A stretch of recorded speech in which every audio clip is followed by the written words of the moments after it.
In this guide, you'll learn about SHEIN refund method. Let's get started. First, launch your SHEIN app. Make sure you have already logged into your account. Navigate to the Me page. Here you're going to find the option of policy. Click on that.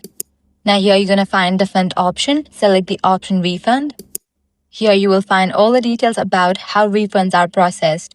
If you paid online using a card or a digital payment, your refund can either be sent back to your original payment method or to your SHEIN wallet, depending on what you selected during the return process.